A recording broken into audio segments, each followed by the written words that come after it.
جو ہے قلخانی سے، قرآن خوانی سے جو ہے منع کیا ہے، قلخانی سے منع فرمایا ہے، ذرا وہ حدیث تو ہمارے سامنے لائے نا. تو چلیے ان کا موقف ان کی زبانی سن بھی لیتے ہیں. ہو گیا. وہ کہتے ہیں کہ اگر ہم کل خوانی وغیرہ نہ کریں تو رشتہ دار تانا دیتے. ایک طرف رشتہ دار تانا دیتے ہیں، ایک طرف حضور ناراض ہوتے ہیں. تمہاری مرضی، جس کو راضی کرو. وہ بدعت ہے، بدعت کرو گے تو حضور ناراض ہوتے ہیں، نہیں کرو گے تو رشتہ دار ناراض ہوتے ہیں. اب پلڑے میں دیکھ لو، ایک طرف نبی ہے، ایک طرف رشتہ دار ہے. اور یار تمہیں شوق ہے، تم تیسرے دن کل خوانی نہ کرو. جب 3-4 دن گزر جائے نا، ہر روز خیرات کیا کرو پورا مہینہ. پتہ تو لگے تمہاری محبت کا. تم بھی تو رسم ادا کرتے ہو نا. تو ناظرین و سامعین محترم، آپ نے ان کی گفتگو سن لی جس میں وہ واضح الفاظ میں کہہ رہے ہیں کہ قرآن خوانی سے نبی علیہ السلام نے منع فرمایا. تو ہم ان سے یہ گزارش کرتے ہیں کہ مہربانی فرمائیے وہ احادیث ہمارے سامنے بھی لائیں تاکہ ہمیں بھی سمجھ میں آئے، ہمیں بھی پتہ چلے کہ کس حدیث کے اندر قول خوانی کو یا قرآن خوانی کو منع فرمایا گیا. اسی طرح ناظرین و سامعین محترم، مولانا عبد الواحد قریشی ہیں جو کہ قول خوانی کے متعلق اپنا نظریہ بیان کر رہے ہیں. آئیے ان کی گفتگو بھی ہم سماعت کرتے ہیں. آدمی فوت ہو جائے، اس کی تعزیت میں لوگ کلخانی 40واں کرتے ہیں، اس بارے میں بتائیں. رسول اللہ صلی اللہ علیہ وسلم کے صحابہ کرام اور اہل بیت حضور کی موجودگی میں فوت ہوئے ہیں. پیغمبر نے اپنے کسی صحابی کے نہ کل کیے ہیں، نہ 40واں کیا، نہ 7واں کیا، نہ جمعرات کیا ہے، نہ باقی معاملات کیے. حضرت رسول اللہ کی پہلی بیٹی حضرت زینب، دوسری بیٹی حضرت رقیہ، تیسری بیٹی ام کلثوم، چوتھی بیٹی حضرت فاطمہ. یہ 4 بیٹیاں حضور کی. 3 صاحبزادے ہیں، ایک کا نام قاسم ہے، ایک کا نام طیب ہے اور ایک کا نام ابراہیم ہے. طیب کے 5 نام ہیں، طیب، طاہر، مطیب، مطہر، 5 نام ہیں. اس لیے لوگ سمجھتے ہیں بیٹے زیادہ ہیں. بیٹا ایک ہے، نام زیادہ ہے کیونکہ اعلان نبوت کے بعد پیدا ہوئے تھے. تو 3 صاحبزادے، قاسم، طیب اور ابراہیم، اور 4 صاحبزادیاں. 3 اور 4 7 بنتے ہیں. پیغمبر کی 7 اولادیں ہیں. 6 حضور پاک کی موجودگی میں دنیا سے رخصت ہوئے ہیں. پیغمبر نے اپنی کسی اولاد میں کسی بیٹی بیٹے کی وفات پہ نہ کل کی ہے، نہ جمعرات کی ہے، نہ 7واں کی ہے، نہ 40واں کی ہے، نہ سالانہ عرس کیا. پیغمبر کریم سے ثابت نہیں ہے، نہ حضور کے صحابہ، نہ حضور کی اہل بیت سے. آپ کا بندہ فوت ہو گیا، پڑھ پڑھ کے جتنا بخشو بخشو. یہ کلوں کی ترتیب کہاں سے نکلی؟ یہ 7ویں کی ترتیب کہاں سے آئی؟ جمعراتیں کہاں سے آئی؟ 40ویں کہاں سے آئی؟ شریعت کی ترتیب نہیں ہے. یہ اپنی رسم، اپنے رواج، اپنے معاملات ہیں تو اپنے آپ کے ہوں گے. خدا کے لیے سے شریعت کے متھے نہ مارو. شریعت کہتی ہے جب بھی چاہو پڑھ کے بخش دو. اور یہاں یہ ہے جی کل نہیں پڑھے تو بندہ نہیں بخشا جائے گا. اور خدا کا بندہ تو کل تیسرے دن پڑھتا ہے. جب بندہ گرفتار ہو جائے فوراً رہا کراتے ہیں. فوت ہو جائے ہو سکتا ہے فوراً عذاب ہو، ابھی سے پڑھنا شروع کر دے تو 3 دن کے بعد لگا ہوا ہے. یہ ترتیبیں شریعت کی نہیں ہیں.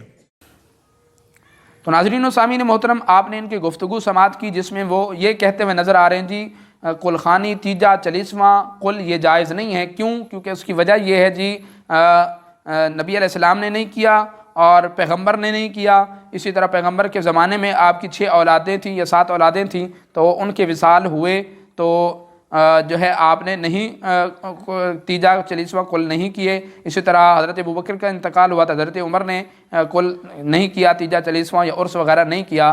تو عبد الواحد قریشی صاحب ذرا آپ یہ بتلائیں، یہ 2 نمبریاں آپ چھوڑ دیں. پہلے ہی مولانا طارق جمیل کے اوپر مسئلہ بنا ہوا ہے، کبھی آپ پکڑ میں نہ آ جائیں، کبھی آپ پکڑ کی زد میں نہ آ جائیں. مجھے یہ بتلائیں تو آپ جو کہہ رہے ہیں کہ حضور کے زمانے میں یہ چیز نہیں تھی تو مجھے اچھا پھر اس کا تو آپ کے موقف سے یہ ثابت ہوا. ناظرین و سامعین محترم، جتنے موقف آپ سن چکے ہیں علماء کے، ان کے ٹھیک ہے، طارق مسعود کا موقف آپ نے سنا، مکی حجازی کا سنا، اسی طرح عبد الواحد قریشی کا سنا، اس طرح ڈاکٹر اسرار کا بھی نیٹ پہ موجود ہے، آپ سن سکتے ہیں. اسی طرح مولانا اسحاق ہیں اہل حدیث کے عالم، ان کا بھی موقف آپ اس متعلق سماعت کر سکتے ہیں. ٹھیک ہے، تو وہ کہتے ہیں جی حضور کے زمانے میں نہیں تھا، تو اس کا مطلب پھر یہ ہوا جو حضور کے زمانے میں نہیں تھا وہ کام اب نہیں کیا جا سکتا. تو مجھے ذرا یہ بتلائیں، یہ جو کیمرے آپ استعمال کر رہے ہیں، یہ جو ویڈیو آپ بنا رہے ہیں اس کے لیے مائک کا استعمال کر رہے ہیں، سٹینڈ کا استعمال کر رہے ہیں، تو کیا یہ حضور کے زمانے میں تھے؟